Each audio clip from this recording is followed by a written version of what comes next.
معجزے کا اشارہ وہ رب یوں بھی دیتا ہے کہ جب تمہاری مایوسی حد سے بڑھ جائے اور کوئی راستہ نظر نہ آئے تو یاد رکھو اس مایوسی میں اللہ سے بار بار کی گئی فریاد، بار بار مانگی گئی دعائیں معجزوں کو بہت قریب کر دیتی ہیں۔ تمہیں اکثر خیالات آتے ہیں کہ میری ادھوری کہانی کو مکمل کرنے والا کوئی نہیں، میرے نصیب کو مجھ سے ملانے والا کوئی نہیں۔ محسوس کرتے ہو نا، میں جانتی ہوں اکثر ہم انسان کچھ ایسے ہی خیالات میں الجھ کر رہ جاتے ہیں کہ آخر کب اور کیسے ہماری منچاہی چیز ہمیں ملے گی۔ جب ہمیں کوئی اشارہ، کوئی امید نظر نہیں آتی تو ہم اللہ سے شکوہ کرنے لگتے ہیں کہ آخر میں ہی محروم کیوں، میری دعائیں آخر قبول کیوں نہیں ہو رہی۔ پہلے تو تم یہ بات سمجھ لو کہ کچھ حالات ظاہری ہوتے ہیں، کچھ پوشیدہ اور کچھ غیبی ہوتے ہیں۔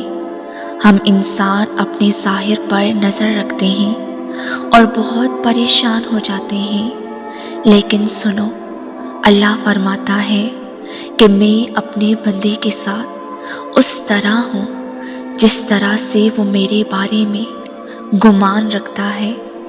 اگر تم اللہ سے یہی گمان کرتے ہو کہ اللہ نے تمہیں چھوڑ دیا تو اللہ بھی تمہارے ساتھ اسی طرح پیش آئیں گے۔ اور اگر تم یہ گمان کر لو نا کہ میرا رب بہت رحیم ہے، بہت زیادہ حکمت والا ہے، تو وہ رب بھی تمہیں بہت خاص رکھے گا۔ یہ زندگی خوشیوں کا محل نہیں، ایک آزمائش ہے۔ سب کو سب کچھ نہیں ملتا، ہر انسان کی زندگی کے کچھ خانے خالی رہ جاتے ہیں، لیکن اللہ کی یاد اس کے دل میں آ جائے تو دل زندہ ہو جاتا ہے، اور جب دل زندہ ہو جائے تو انسان دنیا اور اس کی فانی لذتوں سے بیزار ہو کر اپنے اللہ کا ہو جاتا ہے، اور پھر ایسی کیفیت پیدا ہو جاتی ہے کہ پھر کامیابیاں، خوشیاں انسان کے قدم چومنے لگتی ہیں اور خالی پن کے سارے احساس ختم ہو جاتے ہیں۔ دل صبر، شکر اور سکون سے بھر جاتا ہے۔ تم جاننا چاہتے ہو کہ جو تمہاری خواہش ہے وہ کب پوری ہوگی اور تمہارے ادھورے خواب کب پورے ہوں گے۔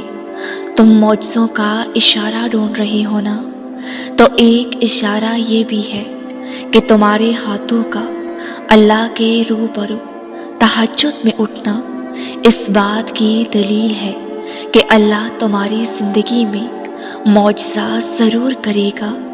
اس سجدے کی دھیمی دھیمی سسکیاں بارگاہ الہی میں کوہرام مچا دیتی ہیں۔ زندگی میں ایک مقام ایسا ضرور آتا ہے جب ہر راستہ تاریک نظر آتا ہے، اور اس وقت ہمت بالکل ٹوٹنے کے قریب ہوتی ہے۔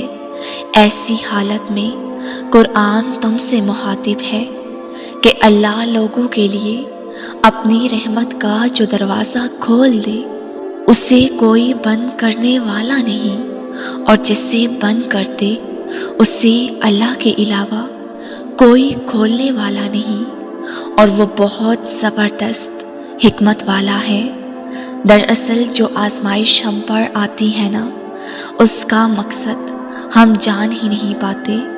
وہ رب چاہتا ہے کہ تم اس کو بھی یاد رکھو۔ اس رب کے سوا اور ہے بھی کون جو ہمیں کچھ عطا کر سکے؟ اس کے سوا کون ہے جو تمہاری پکار سن سکے؟ اور اللہ جس کو خاص کر لیتا ہے نا، اسے پھر کبھی آزمائش میں نہیں ڈالتا۔ اللہ قرآن میں تمہیں اشارہ دے رہا ہے کہ وہ تم سے عہد لے چکا ہے، اگر تم ماننے والے ہو اور وہ اللہ ہی تو ہے جو اپنے بندوں پر صاف صاف آیتیں نازل کر رہا ہے تاکہ تم تاریکی سے نکل سکو، اور حقیقت یہ ہے کہ وہ رب تم پر نہایت شفیق اور مہربان ہے۔ سنو، طویل آزمائش ختم ہونے کی نشانی یہ بھی ہے کہ جب تم محسوس کرنے لگو کہ آزمائش کے اس سفر میں صبر اور شکر تمہارے ہم سفر ہیں اور تمہارا دل اللہ کی محبت سے جڑنے لگا ہے، تو سمجھ لو کہ عن قریب تمہاری آزمائش کی سخت چٹان ٹوٹ کر ریزہ ریزہ ہونے والی ہے۔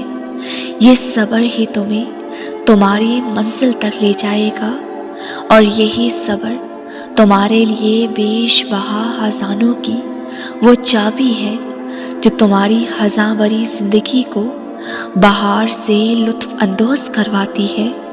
سنو، اپنے برے دنوں میں اللہ سے مایوس مت ہونا، کیونکہ وہ رحیم رب ہی تمہیں شفا عطا کرے گا اور وہی تمہاری خواہش کو پورا کر دے گا۔ اللہ تمہارے معمولات سے خوب واقف ہے۔ تم نے ہاتھ اٹھا کر دعائیں مانگی ہیں نا، تو مطمئن ہو جاؤ، عن قریب اللہ تمہارا مقدر بدلنے والا ہے انشاءاللہ۔ ویورز، اگر آپ کو یہ ویڈیو اچھی لگی ہو تو لائک اور کامنٹ کے ساتھ ہمارے اس نیو چینل کو سبسکرائب کر دیں۔ جزاک اللہ۔